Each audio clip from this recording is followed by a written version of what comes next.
A little different than normal. We normally don't do these daytime ones, but usually we have the fire going at night. But I'm going to do this real quick because it's something interesting. It's put out by the Attorney General in the Dominican Republic there that said the investigators are exploring whether Konanki drowned but not ruling out the possibility of foul play. Chapman said it is hard to say whether there are indications Konanki's disappearance was anything other than an accident. So what they're saying is it's not adding up that she drowned, basically, which is what they've said from the beginning. Now, they've always said he's a witness. I think it was one of the news stations that put out person of interest, and then everybody ran with that. But like I said, we have to wait until they put it out. We know now the last time she was seen by anyone was a little bit before 4:50 a.m.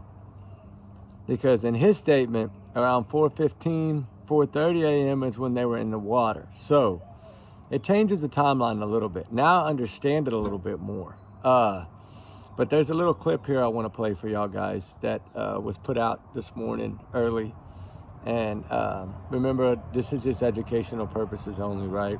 And shout out to the news for putting this out. It was ABC, I believe, put this out. They've been digging really good, trying to find out what's going on to get to answers for us guys. So, you know, remember, allegedly, these are just my opinions, my thoughts, my theories, my speculations, just my big alleged bubble, my free speech. Not to, just take it as all alleged. Just put it that way. I'm just a big alleged bubble. That's it. Don't take it as fact. It's just my thoughts. And this guy is just a witness, not a suspect. So we have to keep that into consideration. But evidently last night a judge changed their mind, I guess, and ruled that no, he's free to be roaming around the island, but he's not free to leave the island till the 28th. And this is due to, I believe, the timeline of 14 to 16 days for her to surface if she is in that water, which would be today, tomorrow, the next day, somewhere around in that time zone. But they believe that she would have surfaced a long time ago. So they're trying to give it the longest possibility that would be, I guess. Look at Riley Strand, right? Although that water was cold to where Riley was, this water is not cold. It's warm, it's hot, it's tropical, so it's different. But plus it's salt water, not fresh water. So let's just get into this little clip here. But remember, y'all's comments, y'all's alone, not to reflect the channel. We do our research together. We're a big heart, little family. Trigger warnings always. This is just a little clip put out about the missing college student in the Dominican Republic, Konanki, the 20-year-old that vanished on March 6th around 4 something in the morning, last seen by her friends. So we got to look at this as trigger warnings, of course, always, but let's just play it. In the case of a college student from Loudoun County who disappeared in the Dominican Republic while on a spring break trip. The 22-year-old man who was last seen with her spent the day in a Dominican court pleading to go home. Tonight, a judge ruling he won't be able to return to the U.S. just yet, even though he doesn't currently face charges. 7 News' Liana Golden updates us on the judge's decision.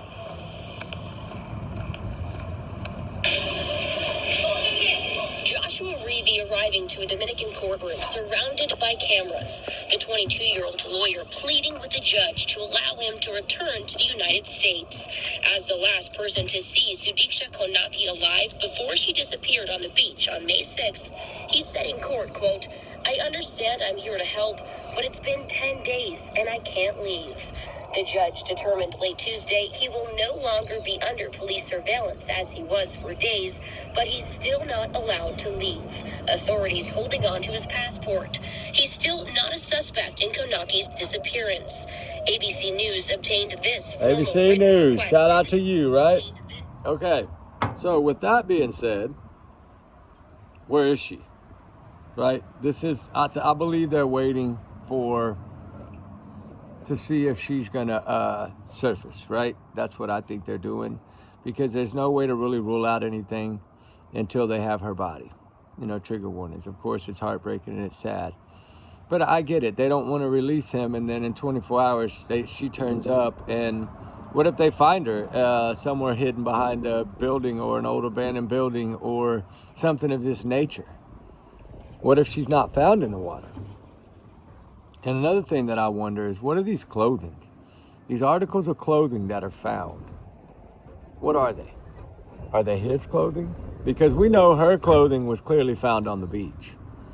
We've all seen the photos of that. So what clothing items, and what's this other surveillance clip that they're keeping so tight they won't even show anyone? And when they say they're not ruling out the possibility of foul play, I think something more is going on here. They were just trying to find every loophole possible to keep him, and they had to at least acknowledge. But, you know, digging through some past cases, which is what I've been doing, there's been people that have been held for 3 months, guys. 3 months over there. Now, he'll be free to roam around the island, but they'll know where he is, pretty much. It's a small place. It's not like he's going to jump and go to one side of the island, right? And that's why his father didn't want to make a comment. Plus, I get it. You don't want to talk. Just keep your mouth shut and see what's going to happen, right? Let it work itself out. Because if they were buying his story, he would be back in the U.S. by now. We know that. But they're not buying his story. And I think because of the past, anybody that's ever, I guess, drowned in that area is always found pretty quickly, like pretty much within a day or so. Usually within 12 hours, they're found. And I do think if he would have ran up to the first person he saw, or ran back into that resort, said, I need help, this girl I was with, she's in the water, we got hit by a wave, I can't find her, I need help, that would have been a different story. He wouldn't even be in the DR anymore. This would have been closed in the first day. Do you see how that one little thing made all the difference in the world for this case? That's why I say it needs to take time. It's going to take time.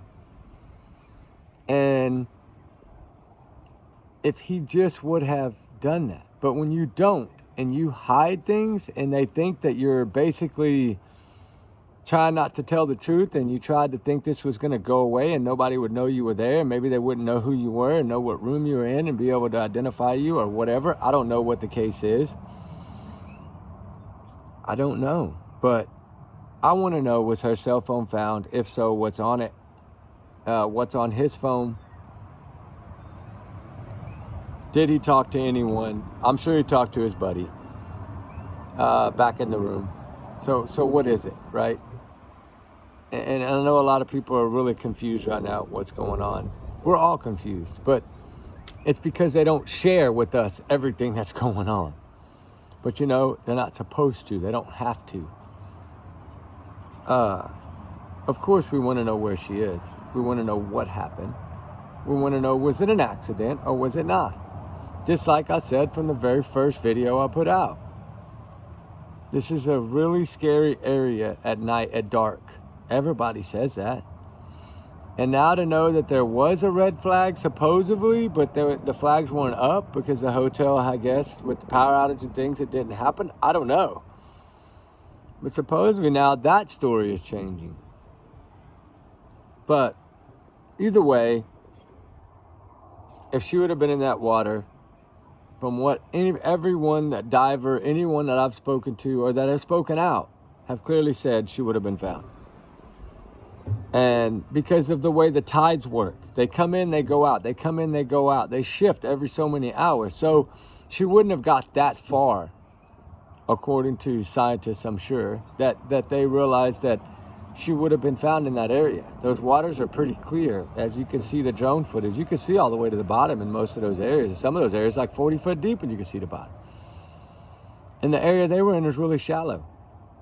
And if you go back and look at all the footage of the beach in that area and go watch some of these live clips, you see the waves are breaking a good couple of 100 feet away from the bank, which is telling me that it's pretty shallow all the way out there. So that, I think, is what's playing the biggest role here, is that the water is pretty shallow. So they know she would have been able to touch bottom pretty far out there. But I think it would have all been different if he would have just spoke out early on, right away. And if it would have been an accident, I think he would have spoke out, and that's what they're seeing, and that's what we see. That's just my thoughts and my opinions only, right? I'm entitled to that. It's just alleged, right? I'm all alleged bubble here, but it doesn't add up. And then I get the story. They're going by the first 3 stories, okay? That's normal. 3 interviews is normal. All these other ones, they just wanted to see how much he was going to change his story. That's what I'm guessing. So, with that said, his first 3 stories evidently did not match even somewhat close. So, if it's the inconsistencies, not finding her right away, maybe not finding her cell phone, maybe these things are important. They are important in an investigation. Where's her phone? Was she trying to do something on her phone? Was she trying to get help? Was she trying to do something? I don't know. Some of the questions he's not asking about, did she scream out? Did she, right? They want to know these things because he would have clearly heard that, sick, throwing up or not. He would have heard if she was screaming. But he won't answer that question. Why? Was this poor angel screaming? Was she screaming for her life, or was she screaming for you to get away from her? What was she screaming, or was she screaming at all? We don't know these things because he won't answer them. So, with that being said, I wanted to take a few minutes to talk about it and play that little clip because he's clearly not going anywhere till March 28th. And if they find her before then, which they are ramping up the search today, I think what I'm being told is over 300 people going to search today again. They know now they got to the 28th to find this girl if they want any answers at all. So they're going to ramp it up. They're supposedly ground and water searches. Land, sea, and air, pretty much is what they're doing. The Navy and everybody, they're going to put drones in the air today. They're going to do a whole bunch of more deeper digging. And supposedly they're running dogs on this beach again today. They know now, like I said, their time is limited to March 28th to get answers. So, what will come? I don't know yet. But anyway, y'all guys, y'all be good. Y'all be safe. We'll talk soon. If I get any more information, we'll bring it. Right now, it's just looking like he's free to roam around the island, but he can't leave the island. So it's telling me something. Something changed last night, just like it changed on Friday when they took his passport. Something is changing. I think they're getting some of this cell phone data, some of this information back, finally. And I think it's leading him down a different road from what I'm hearing. And like I said, take it as a grain of salt because it's just what I'm hearing right now from over there. So I need to know. Yesterday I did drop the video a little too soon because I had known that they were going to give him his passport back. I had heard it from an inside person over there, and I should have waited to post that video till after the court was over. But somehow it loaded itself, and that's why I privated it real quick for a little bit to let the court go over, then I released it.